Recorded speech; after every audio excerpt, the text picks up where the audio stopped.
काबुल जो कि अफगानिस्तान की जान और उसका दिल है। अशरफ गनी के दौर में तो यहाँ पर बेहयाई, फेश डांस, बच्चेबाजी और बेहयाई बढ़ती ही बढ़ती जा रही थी। लेकिन तालिबान के आते ही अब इस सिटी का जो माहौल है वो आपको हैरान कर देगा। क्या आपने कभी इतनी बड़ी रोटी देखी है? नहीं, ना यह काबुल की शान है। इस शहर के खूबसूरत मकामात, लोगों का सादा रहन सहन, यहाँ की औरतों की जिंदगी और इसके साथ साथ यहाँ के पुराने बाजार और ऐसे ऐसे मकामात की आपको सैर कराएंगे जिसको देखकर आप फ्रेश हो जाएंगे। तो चले वीडियो शुरू करते हैं। काबुल, जिसे पश्तो मेंदारी कहा जाता है, सिर्फ अफगानिस्तान का दार हुकूमत ही नहीं बल्कि उसका सबसे बड़ा शहर भी है। 22 अजला पर मुश्तमिल यह हुसैन वादियों और बुलंद पहाड़ों के दरमियान आबाद शहर 383 मुरब्बा किलोमीटर के रब्बे पर फैला हुआ है और यहाँ तकरीबन 50 लाख लोग बसते हैं। काबुल की आबादी में मर्द और औरतों का तनासुब तकरीबन बराबर है। मर्द लगभग 52% और औरतें तकरीबन 48% हैं। यहाँ बच्चों की तादाद भी बहुत ज्यादा है क्योंकि अफगानिस्तान की आबादी ज्यादातर नौजवानों पर मुश्तमिल है। यूं कहा जा सकता है कि काबुल एक ऐसा शहर है जहां मर्द, औरतें और बच्चे सभी बड़ी तादाद में आबाद हैं। यही वजह है कि काबुल दुनिया के कसीर आबादी वाले शहरों में शुमार होता। नाजरीन, काबुल का जगराफिया भी इतना ही दिलचस्प है जितना उसकी तारीख। यह शहर जुनू मशरिक में पाकिस्तान और शुमाल में ताजिकिस्तान से सड़कों के जरिए जुड़ा हुआ है और सतह समंदर से तकरीबन 5,900 फुट की बुलंदी पर वाकिफ है। यानी आप यहां पहुंचे तो पहाड़ों की ठंडी हवा और वादियों का दिल फरीब मंजर आपका इस्तकबाल करेगा। सदियों पहले काबुल और कंधार वो दो अजीम मंडियां थीं जो हिंदुस्तान और खुरासान के दरमियान तजारती मरकज हुआ करती थीं। ईरान के खुरासान से आने वाले काफिले और हिंदुस्तान से गुजरने वाले ताजिर काबुल में कयाम करते, खरीदो फरोख्त करते और यह शहर हमेशा से तिजारत का दिल रहा है। हैरत की बात यह है कि आज भी वही पुराने सामान इन बाजारों में दस्तयाब हैं। खुश्क मीवाजात, गढ़, असलहा और हाथ से बने फर्नीचर तक। अगर आप कभी काबुल के बाजार जाएं तो दुनिया के हर किस्म के ड्राई फ्रूट यहां मिलेंगे और वह भी इंतहाई मुनासिब दामों में। यही वजह है कि हर साल सर्दियों में अफगान ताजिर पाकिस्तान के शहरों का रुख करते हैं और रोड्स और फुटपाथों पर बैठकर ड्राई फ्रूट फरोख्त करते हैं। लेकिन नाजरीन, काबुल के बाजार सिर्फ खुश्क मीवाजात के लिए मशहूर नहीं। यहाँ खुले आम नशावर चीजें भी बिकती हैं, जैसे गांजा, निस्वार और अफयून। ये सब कुछ इन्हीं बाजारों में आम दस्तयाब है। अब जरा बात करते हैं उनकी मशहूर बड़ी रोटियां। जगह जगह लोग जमीन पर यह देव हैकल रोटियां बिछाए बैठे होते हैं जिन्हें मकामी जुबान में खतल नुमा कहा जाता है। ये रोटी कई दिनों तक खराब नहीं होती और इतनी बड़ी होती है कि 2 आदमी पेट भरकर खा लें। और जब खानों का रिजेक्शन हो रहा है तो भला कबली पुलाव को कैसे बुला जा सकता है? जी हाँ, वही पुलाव जो पूरी दुनिया में अपनी खुशबू और जायते के बायस मशहूर है। ये ऐसा डिश है कि पेट भरने के बाद भी दिल चाहता है कि कुछ और खा लिया जाए। काबुल के हर चौक, हर गली और हर बाजार में यह पुलाव मिलता है। यहाँ के लोग अमूमन अपनी रोटी, कौवा और गढ़ के साथ शौक से खाते हैं। इसके अलावा नमकीन और रोइश जैसे गोश्त से बनने वाले पकवानों के भी दीवाने हैं। ये दोनों डिशेस पाकिस्तान और अफगानिस्तान ही नहीं बल्कि दुनिया भर में पसंद की जाती है।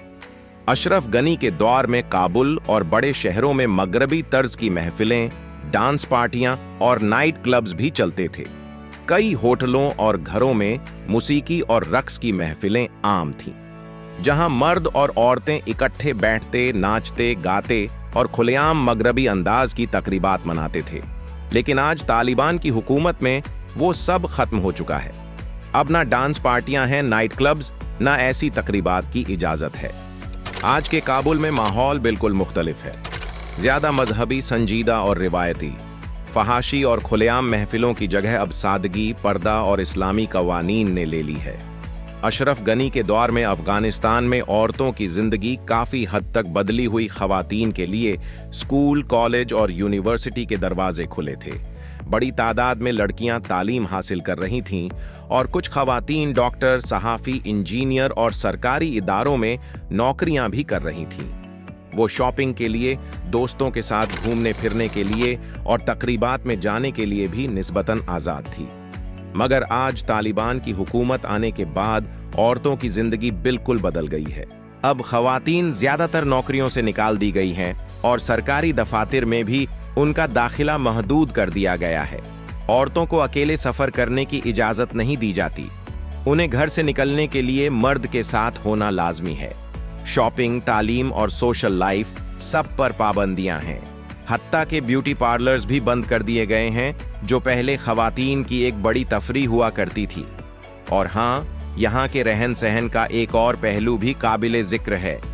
अफगानिस्तान में इस वक्त तालिबान की हुकूमत है और इस्लामी कवानीन का निफाज है।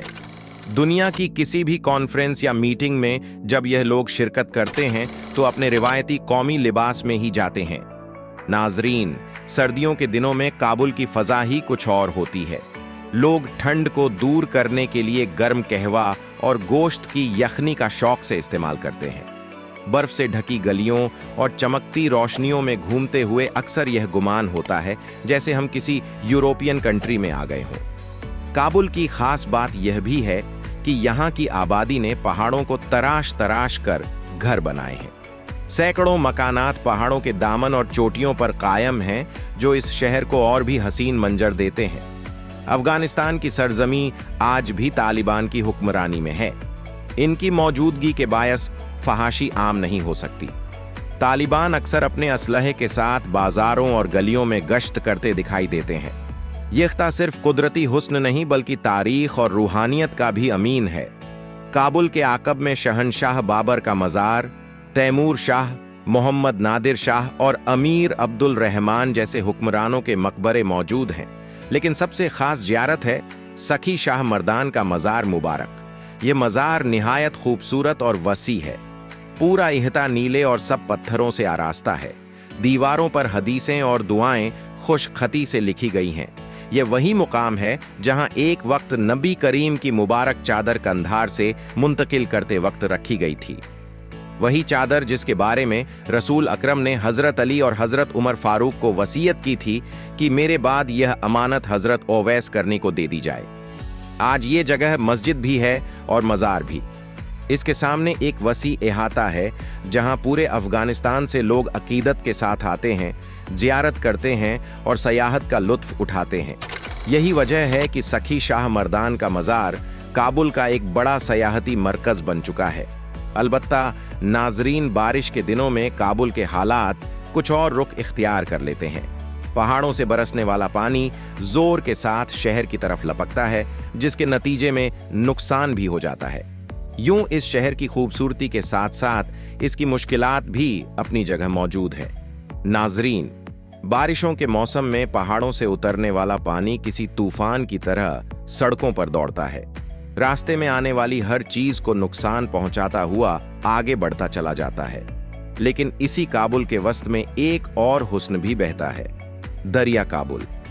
ये दरिया न सिर्फ देखने में दिलकश है बल्कि अपनी रवानी से पूरे इलाके को सैराब करता है।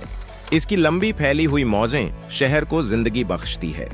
नाजरीन, अगर बात की जाए काबुल की सखा और शादी ब्याह की, तो ये अपनी मिसाल आप हैं।